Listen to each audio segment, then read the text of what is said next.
कि तुम कमजोर हो, तुम डिवाइडेड हो, तकसीम हुआ है, तुम करप्ट हो।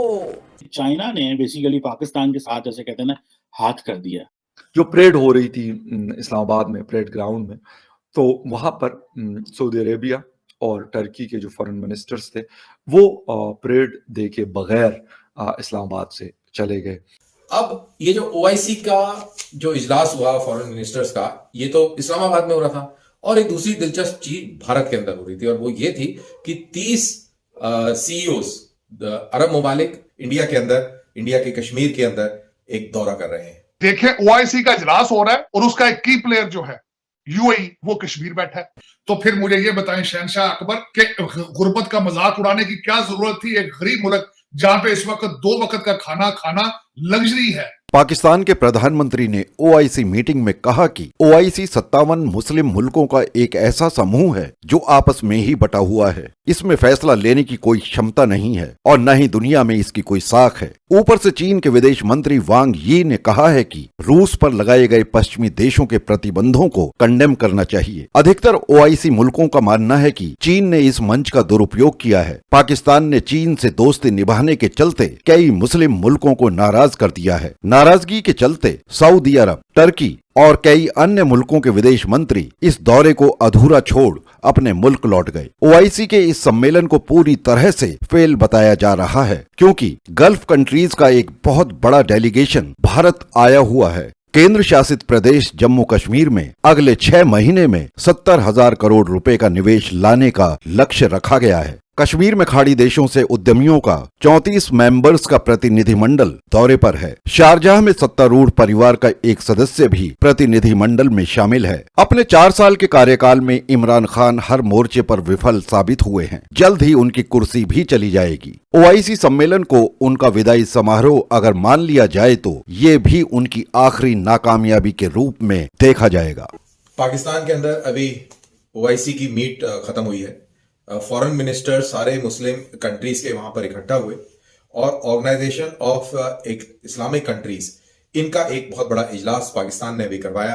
इमरान खान ने इसके अंदर कश्मीर का मुद्दा जोर शोर से उठाने का प्रयास किया। वहीं उन्होंने ये भी कह दिया कि इस्लामिक जो ऑर्गेनाइजेशन है ये नाकामयाब ऑर्गेनाइजेशन है, क्योंकि ना ये फिलिस्तीन में कुछ कर पाए, ना ये कश्मीर में कुछ कर पा रहे हैं। लेकिन उन्होंने उग्र मुसलमानों का नाम लेने से इनकार कर दिया, बिल्कुल कन्नी काट गए, क्योंकि यहां पर गेस्ट के तौर पर चाइना के फॉरेन मिनिस्टर भी मौजूद थे। वहीं पाकिस्तान के शाह महमूद कुरैशी ने भी कश्मीरी गाना गाया, लेकिन इनके कश्मीर के गाने में किसी भी फॉरेन मिनिस्टर ने या डेलीगेशन ने सुर से सुर नहीं मिलाया, ताल नहीं ठोकी। अब ये जो ओआईसी का जो इजलास हुआ फॉरेन मिनिस्टर्स का, ये तो इस्लामाबाद में हो रहा था, और एक दूसरी दिलचस्प चीज भारत के अंदर हो रही थी, और वो ये थी कि 30 सीईओस अरब ममालिक और भारत के 30 बड़े टॉप सीईओस इंडिया के अंदर, इंडिया के कश्मीर के अंदर एक दौरा कर रहे हैं। 4 दिन का ये दौरा है, और इसके अंदर एक यूएई के बहुत बड़े बिजनेस पर्सन है अब्दुल्ला अल शिबानी, 27 कंपनियों के मालिक हैं, और ये भी इसमें दौरा कर रहे हैं। इसमें सऊदी अरेबिया से भी सीईओ शिरकत में है। तो एक तरफ आप देख रहे हैं इस्लामाबाद में कश्मीर कश्मीर बोला जा रहा है, गाना गाया जा रहा है, और उसको कोई सुन नहीं रहा है, और इस तरफ इतने सारे अरब देशों के ये सीईओज भारत के कश्मीर का दौरा कर रहे हैं। क्यों कर रहे हैं? क्योंकि वो यहां पर इन्वेस्टमेंट करना चाहते हैं। उम्मीद ये है कि अगले 6 महीने के अंदर इन अरबियों की बदौलत कश्मीर के अंदर 70,000 करोड़ का इन्वेस्टमेंट हो सकता है। एक इंपॉर्टेंट डेवलपमेंट है, और वो ये है कि चाइना ने बेसिकली पाकिस्तान के साथ जैसे कहते हैं ना हाथ कर दिया। एक तो पाकिस्तान ने जारी बात है चाइना को प्लेटफॉर्म दिया, और चाइना को प्लेटफॉर्म देने का मकसद ये था कि एक तो दुनिया को बताया जा सके कि चाइना पाकिस्तान के ताल्लुकात बहुत अच्छे हैं, और प्लेटफॉर्म दिया ओआईसी के सामने। इसमें आपको पता है कि अरबी भी नाराज हो गए, और आपको पता है कि सऊदी फॉरेन मिनिस्टर और कुछ और फॉरेन मिनिस्टर जो थे वो चले गए, और वो परेड भी देख के नहीं गए। खैर एनी हो, ये भी एक स्टोरी है कि उन्होंने परेड क्यों नहीं देखी। आई थिंक कुवैती थे और कुछ और अरब ममालिक के, तुर्की के फॉरेन मिनिस्टर जो थे वो भी चले गए, और उन्होंने भी परेड नहीं देखी। और उनको पता था शायद कि एक तो शायद हो सकता है कोई मसरूफियत हो, लेकिन जितने हमारे करीबी ताल्लुकात हैं चाइना के टर्की के साथ और सऊदी अरब के साथ, तो वो जो हमने सऊदीज और टर्की जो नहीं रहे यहाँ पे, वो भी एक क्वेश्चन मार्क है कि सऊदी फॉरेन मिनिस्टर का टर्किश फॉरेन मिनिस्टर का यहाँ पे ना रहने का क्या मकसद था?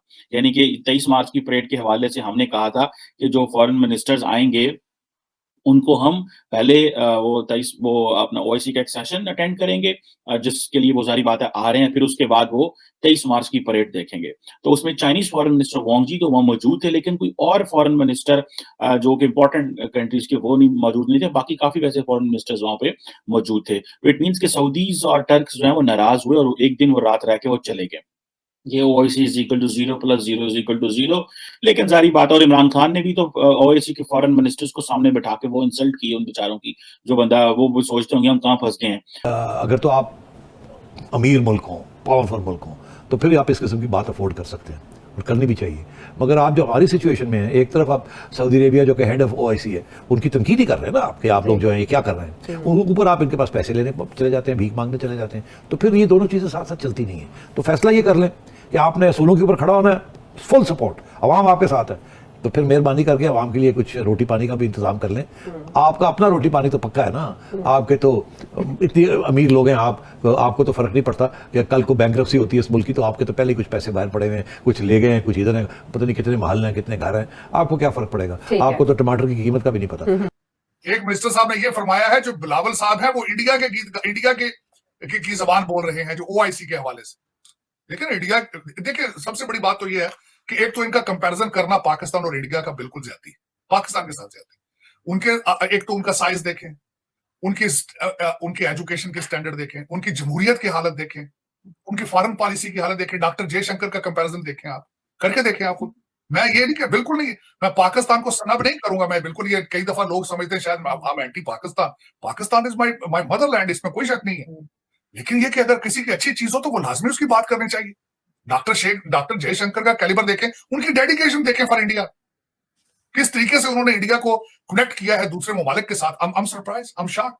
देखिए किस तरीके से भारत रूस से सस्ता तेल ले रहा है। वो पीटीआई के लोग तो कह रहे हैं इमरान खान पूरी दुनिया के लीडर इस वक्त मुस्लिम उम्मा को लीड कर रहे हैं, उधर इमरान खान के खिलाफ जो है वो नो कॉन्फिडेंस मोशन आ गया है, ऑपोजिशन जमातें इमरान खान को फारिग करने को तैयार बैठी हैं, और आज वो जो 57 ममालिक के फॉरेन मिनिस्टर्स बैठे हुए थे उनको सामने बिठा के इमरान खान ने कहा है कि आप नाकाम हो चुके हैं, आप डिलीवर नहीं कर चुके, मगरब आप पे मजाक उड़ाता है और आपको कुछ करना पड़ेगा। तो इमरान खान साहब क्या वाकई लीडर बन चुके हैं? क्या वाकई मुस्लिम उम्मा नाकाम हुई है?